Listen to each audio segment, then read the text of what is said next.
Bom dia, sexto ano. Hoje é dia 20/7, segunda-feira. Nós vamos continuar aí com a nossa revisão da unidade 3, tá?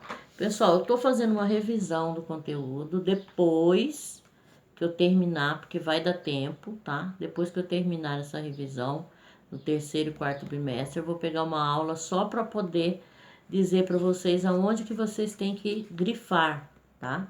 Deixar em destaque. Nós paramos lá na página 337. Então, pessoal, ele está falando, nós estávamos falando em relação à água, né? A água e os seres vivos. Então, nós sabemos que a água é extremamente importante, né? 70% do nosso peso corporal é água, né? Então, até tinha um exemplo na apostila de vocês, onde ele estava dizendo lá, se uma pessoa tem 70 quilos, 50 quilos é água, né? Somente 20 quilos que é massa corporal, o restante é água, tá? E aí nós paramos aí na parte onde ele diz lá, e quando há pouca água? Então, nós sabemos que existem locais, né? Aonde a água é escassa, né? Como regiões desérticas, né? Então, nessas regiões existem adaptações, né? Os animais eles se adaptam a essa região desértica, que é muito seca, pouquíssima água, tá? Nós temos o exemplo aí do camelo, que é um animal adaptado a ambientes onde há pouca água. Um outro exemplo aí, os cactos, né? E a tartaruga do deserto. Então, são três situações, né? Onde há pouca água e esses três seres, né? Conseguem se adaptar, né? E uma planta também, né? Nós vimos lá na parte de cima lá água viva, né? Que ela é praticamente toda água, né? O nome já diz, água viva. Então, em relação aí a quando há escassez de água, né? A quantidade de água doce, nós sabemos que ela é indispensável, né? E nesses locais, né, na área desértica, ela é represada, né? Ela assim tem muito pouca água, então ela vai representar uma parte muito pequena da água que existe em todo o planeta, né? E aí os seres vivos eles vão evoluindo e fazendo as suas adaptações, né? De acordo com as condições de possibilidade de água. Então, o exemplo que ele deu foi o camelo, né? Em relação aos animais, as plantas, o cacto, né? É bem interessante que esse cactus, eles mudam a folha, ela é mudada, no lugar da folha saem os espinhos, né? Porque ali onde tem os espinhos, é como se fosse um tampão, não vai precisar de água ali. Se tivesse folha, a folha tem que ser hidratada, então precisaria de mais água, então é adaptado. Tem aí um exemplo da a tartaruga do deserto, né? Que ela armazena água na bexiga em períodos secos, aí ela extrai esse líquido que ficou guardado, tá? Ela se abriga cavando a terra, né? Que já fica mais frio, tá? Então são exemplos aí de adaptações de locais onde tem pouca água. Falando aí também da água potável, né? A prova de vocês já está pronta e tem questões falando sobre a água potável, tá? Então ele tá falando lá, ó. Para ser potável, a água deve ter qualidades especiais, ser incolor, ou seja, não ter cor, né? Insípida, não ter sabor, inodora, não ter cheiro, né? E estar livre de qualquer tipo de contaminação, tá? Essa água aí que sai das torneiras, né? Olha lá, e utilizamos em nossas casas para diversos fins, é geralmente retirada de rios, lagos ou das represas e passa por um processo de tratamento para se tornar potável, tá? Esse processo de tratamento, cada cidade tem sua estação de tratamento de água, tá? Então, pessoal, aí é dito água potável. Essa água sai lá do rio ou de uma nascente qualquer, de um lago, ela é transportada para essa estação de tratamento, né? E ali, através de vários métodos, como decantação, aí tem uma parte que é filtro natural, usa-se pedregulhos como filtro natural, tá? E também a adição de uns produtos, né? Para poder matar alguns micro-organismos, tá? Que aí não vai ter nenhum tipo de contaminação. Só que nem sempre é potável a água que a gente recebe na torneira. É potável, é dita potável. Mas nem sempre essa água vai estar livre de toda e qualquer contaminação, né? Ela não vai ter cheiro, não vai ter cor nem nada. Apesar de que nós aqui no nosso município, às vezes acontece da água estar branca, né? Ela fica meio esbranquiçada, tá? Às vezes acontece de ter um cheiro diferente. Isso por causa da grande quantidade de calcário que a gente tem na nossa região, tá? Em outras regiões, elas podem adquirir um cheiro diferente também, uma cor diferente, tá? Então, nem sempre deveria ser. Toda a água que sai da torneira é dita água potável. Só que nem sempre ela tem todas as características que uma água potável deve ter.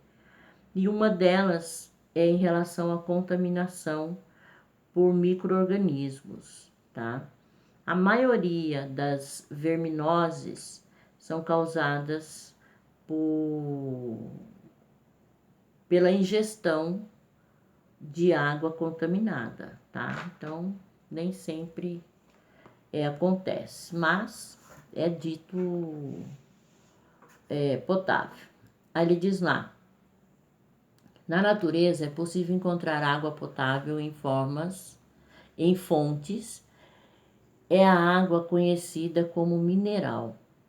Quando a água mineral é utilizada por indústrias para fins comerciais, é feita uma análise laboratorial e o processo de engarrafamento, transporte e armazenamento deve ser feito conforme normas e padrões de higiene. Então, pessoal, mais um problema, tá? Água mineral. Água vem direto de uma fonte mineral, tá? Então tem uma fonte de água lá, uma pessoa quer fazer a distribuição dessa água, ela tem que ter um laboratório, né?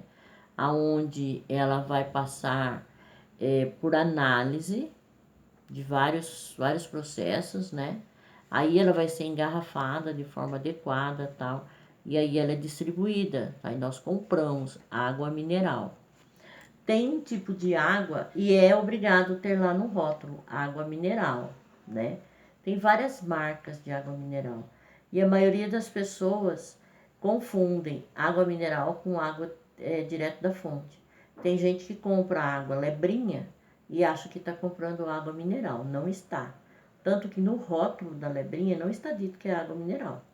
Nunca foi dito que lebrinha é água mineral. Está lá água direto da fonte e indica até a fonte, ou seja, essa água não passou, foi lá da fonte, foi pego lá da fonte, foi engarrafado e foi distribuído. Ela não passou por um laboratório aonde ocorresse vários processos para tirar todo e qualquer micro-organismo, tá? Porque a água, quando ela é dita mineral, ela não vai ter cheiro, não vai ter sabor, não vai ter odor, nada disso. Mas ela pode conter micro-organismos, tá? Por isso que ela deve passar por um laboratório e tal, e ser feito todo um processo para eliminar esses micro-organismos e depois sim. Então a gente tem que sempre tomar cuidado quando a gente compra água, a gente deve ter o cuidado de olhar no rótulo. O que está indicando ali no rótulo? Aquela água é realmente água mineral ou ela é água direto da fonte, tá? Isso é importante que a gente tenha esse cuidado, tá? Ainda aí na página 338, nós temos aí o uso da água. Pessoal, nós sabemos que nós utilizamos água para praticamente tudo, né? Ele está dizendo lá, ó. A água é utilizada para irrigar plantações, gerar energia nas usinas hidrelétricas, fabricar alimentos, materiais de higiene e diversos outros produtos nas indústrias, na manipulação e produção de remédios nos laboratórios, etc. No nosso dia a dia, também utilizamos a água para diversos fins. Saciar a sede, cozinhar os alimentos, fazer a higiene do corpo e do ambiente, lavar a roupa, irrigar as plantas, entre outras utilidades. Além disso, a água pode ser usada como via de transporte e para o esporte e o lazer. De acordo com a Organização das Nações Unidas, ONU, cada indivíduo necessita de cerca de 110 litros de água de boa qualidade por dia para o próprio consumo e higiene. Então veja bem, pessoal, cada pessoa 110 litros, né? Isso para o consumo, para a higiene pessoal. Quando fala lá 110 litros, inclui o fato de fazer os alimentos, né? Você está lavando os alimentos, você precisa de água para você cozinhar o arroz, para você cozinhar o feijão, para você lavar as frutas, lavar as verduras. Além disso, mais o que? A limpeza do ambiente onde você está, a sua higiene pessoal, né? O banho, escova dente e tal. Então, em média, cada pessoa necessita de 110 litros de água diariamente. Então imagine o quanto de água que não é gasto, né, por dia, tá? Ele diz aí também a água também é importante para o esporte. Então temos aí a natação, para o transporte também, porque tem a navegação, né? Navios que transportam mercadorias, usam a água. Então a água é de suma importância, tá? Vamos ver aí. Ele está dando um exemplo aí na página 339 de irrigação, né? Que é responsável pelo consumo de 72% da água no Brasil, tá? Então, fala irrigação, o que? A agricultura, né? Para irrigar aí as plantas, tá? Quando ele diz lá, pessoal, sobre a água, nós vimos também que a água ela é considerada solvente universal. Então, vocês têm que ter em mente o que é solvente, tá? E o que é soluto. Solvente é o que vai dissolver alguma coisa. Soluto é o que está sendo dissolvido. A água, ela é considerada solvente universal porque praticamente 90% das substâncias se dissolvem em água, tá? Existem algumas substâncias químicas que a água não consegue dissolver. E aí tem outros tipos de solvente, mas a água é considerada solvente universal. Então vamos deixar claro o que é solvente e o que é soluto. Vamos supor, você quer fazer um suco, né? Aí você pega uma jarra, coloca lá 1 litro de água, pega um pacotinho desse suco, né? Qualquer lá, olha lá, tá lá. Faz 1 litro. Então você vai pegar a sua jarra e vai colocar 1 litro de água. E aí você vai pegar aquele pozinho que está naquele pacotinho e vai despejar na água. Ou seja, a água ela vai dissolver aquele pó. Aquele pó ali é o soluto, porque ele foi dissolvido pela água, que é o solvente. Então, a água é o que vai dissolver, né? A água funciona quando ela vai dissolver alguma coisa. E o soluto é o que foi dissolvido pela água. Então, no caso de você fazer um suco, o suco, o pozinho do suco é o soluto e a água é o solvente, tá? E a água é considerada solvente universal. Aí depois aí, pessoal, ele tá falando aí sobre a composição da água, tá? Na página 340. Composição da água. Então, nós sabemos que a água, como tudo que nós temos é formado por átomos, né? A água também é formada por átomos, né? Então, os átomos se unem e formam as moléculas, né? Então, para a gente ter uma molécula de água, nós precisamos de um átomo de oxigênio e 2 átomos de hidrogênio. Por isso que a fórmula química da água é H2O, certo? H2O, ou seja, H2, então dois átomos de hidrogênio. O H é o símbolo do hidrogênio. No O, ele não tem índice nenhum, porque ele é 1, tá? Então, um átomo somente de oxigênio, tá? Nós temos aí, na página 340, o esquema aí de um átomo, tá? O esquema dos átomos de hidrogênio, de oxigênio e a formação da molécula de água. Então, vocês têm no centro o oxigênio, representado por esse círculo maior, e ao lado dele, né, unindo a ele, vocês têm 2 átomos de hidrogênio, tá? Essa é a fórmula química. Então, eles não precisam estar exatamente nessa posição. O oxigênio ali e os 2 átomos de hidrogênio aqui do lado, tá? Podem estar em outra posição, mas estão ligados, tá? Estão ligados. Você pode pegar esses 2 hidrogênios, colocar na parte de cima, ou os 2 de um lado só, tipo aqui na direita do oxigênio, tá? O importante é você entender que a fórmula da água, ela é 2 átomos de hidrogênio e 1 átomo de oxigênio, ou seja, H2O. Vamos ler aí o que ele está dizendo.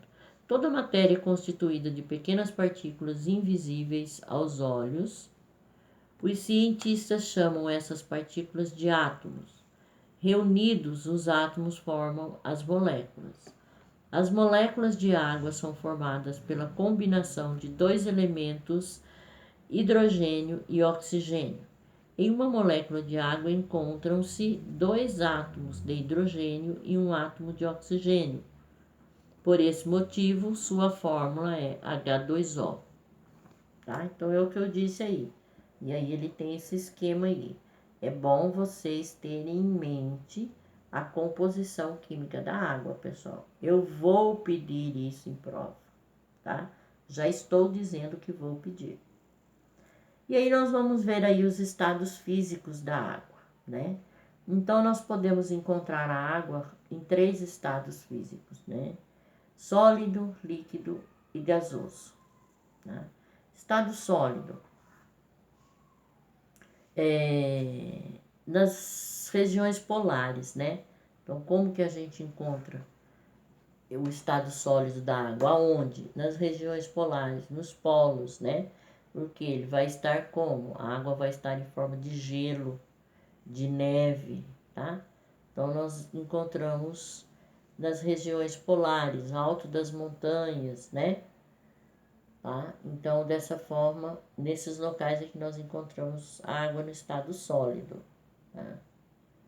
Aí nós temos o exemplo mais típico da água no estado sólido, é o gelo, né? Aí tem a neve e tal, mas o gelo é o mais simples, né?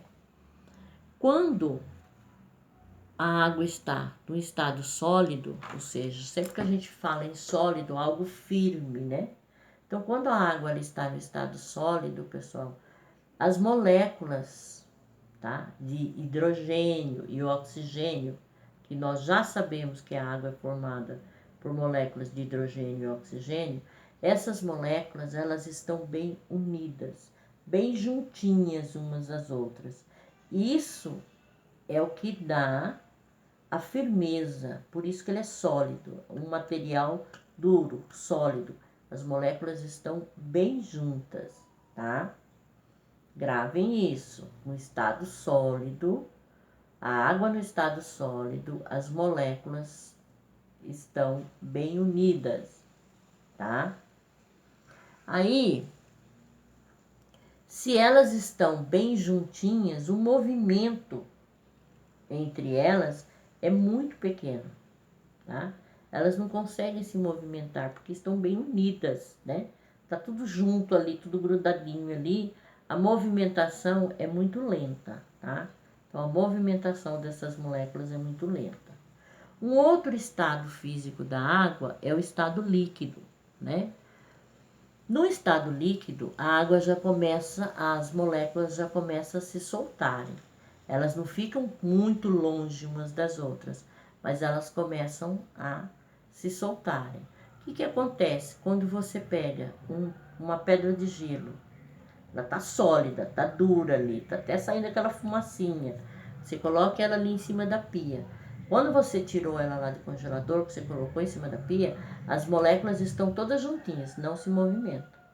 E aí ela vai absorvendo o calor, né, da parte externa, vai absorvendo o calor daquele ambiente onde você colocou ela ali. O que vai acontecendo? Esse gelo vai derretendo, né?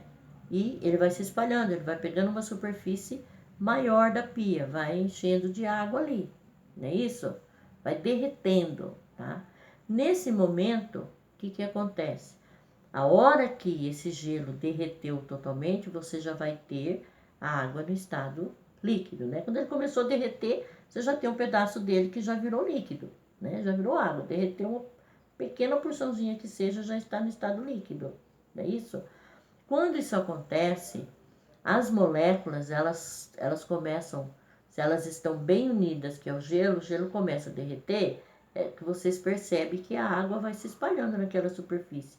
Isso por quê? Porque as moléculas vão se afastando umas das outras, tá? E vão se movimentando com maior facilidade do que no estado sólido. Então, no estado sólido, as moléculas que formam a água estão muito unidas. No líquido, as moléculas já estão mais separadas, podendo se movimentar com maior facilidade, tá? E aí, a água no estado líquido Sim, um detalhe que eu esqueci de falar para vocês. O estado sólido, a água, ela tem um formato próprio, né? Se você pegar um copo, colocar água e colocar lá no congelador, a hora que essa água virar gelo, o formato desse gelo vai ser o formato do copo, né? A hora que você tirar ele ali vai ser o formato do copo. Então, o estado sólido da água possui forma, né? Se você colocar numa forminha, ela vai sair os quadradinhos, o pequenininho. Então, ela tem o formato certo, tá? No estado líquido, ela tem um formato variável, tá? Mas o volume não varia. O formato varia, mas o volume não varia, tá? Ou seja, se você pegar 1 litro de água, né? Pegar uma garrafa PET de 1 litro, vamos supor. Você vai encher essa garrafa, tá? A água vai ficar no formato dessa garrafa. Aí, se você pegar uma bacia, se pegar essa água que está dentro da garrafa, despejar ali nessa bacia, a água vai ficar com o formato da bacia. Ou seja, a água no estado líquido, as moléculas se movimentam, certo? Com maior facilidade do que no estado sólido, e elas não têm um formato próprio, ela adquire a forma do recipiente que você colocar ela, mas o volume não vai variar. Se você colocou 1 litro de água dentro de uma garrafa PET, a hora que você colocar essa água dentro da bacia, ela vai continuar sendo 1 litro, só vai mudar o quê? O formato dessa água. Então, a gente sabe que a água no estado líquido, tá? Ela não tem forma própria. Ela vai adquirir o formato do recipiente que você colocar ela, mas o volume permanece constante, certo? E onde nós encontramos a água no estado líquido? No estado sólido, eu falei para vocês, lá nas regiões polares,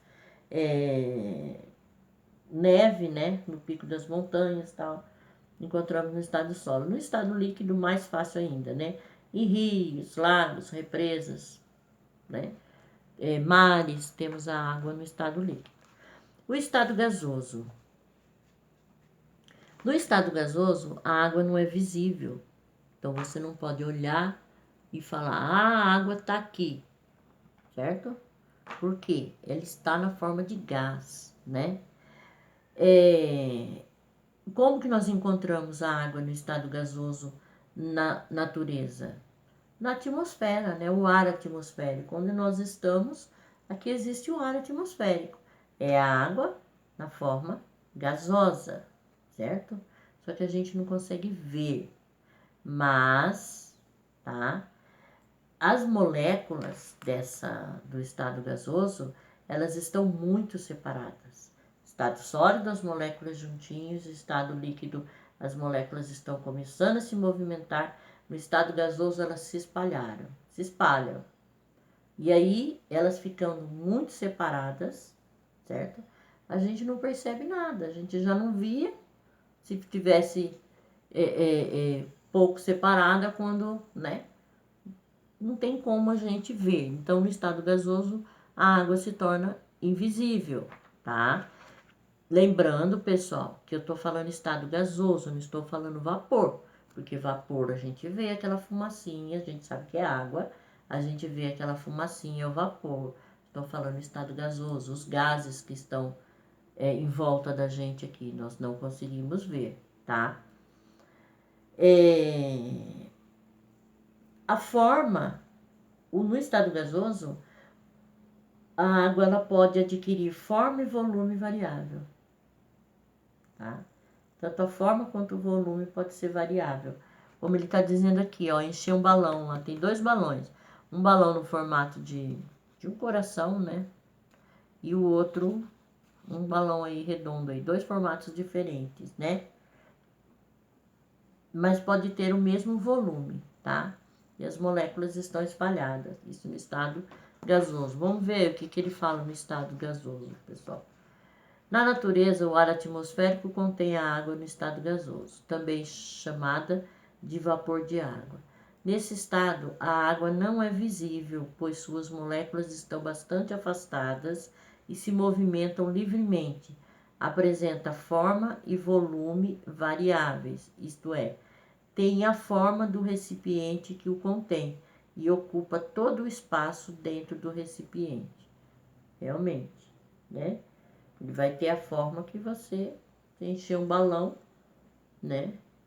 Ele vai adquirir o gás ali, a água no estado gasoso ali, o gás, ele vai adquirir o formato daquele balão, tá?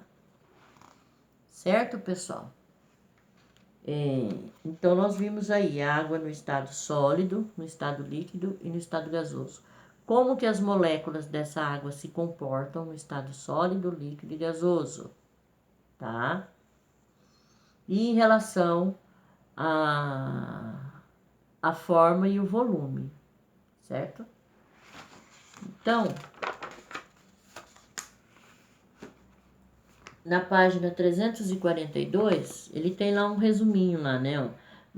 Ó, aqui embaixo. No estado gasoso, as moléculas que formam a água estão bastante afastadas e realizam movimentos rápidos. Aí vocês estão vendo aí, ó, uma chaleira aí que eu disse. Aí já está vapor, né? Então aí a gente consegue ver vapor d'água ou água no estado líquido. O que vocês acham aí? Então nós temos a fumaça, né? Que sai aí da chaleira. A água vai estar como? Na forma de gotículas, né? Portanto, vai estar no estado líquido, tá? mesmo que acontece no processo de formação das nuvens. E aí ele faz um resumo ali, pessoal. Ó. Estado sólido, à disposição das moléculas. Moléculas fortemente unidas, formando uma estrutura firme. A forma dela definida, volume constante. No estado líquido, as moléculas se movem com alguma liberdade, a forma variável de acordo com o recipiente que a contém e volume também constante. No gasoso, as moléculas apresentam bastante movimento, forma variável, né? Porque no estado gasoso as moléculas tendem a se expandir e o volume também variável, certo? Então, pessoal, do capítulo 3 é o que eu queria ver com vocês. Na próxima aula, nós vamos continuar a nossa revisão, tá?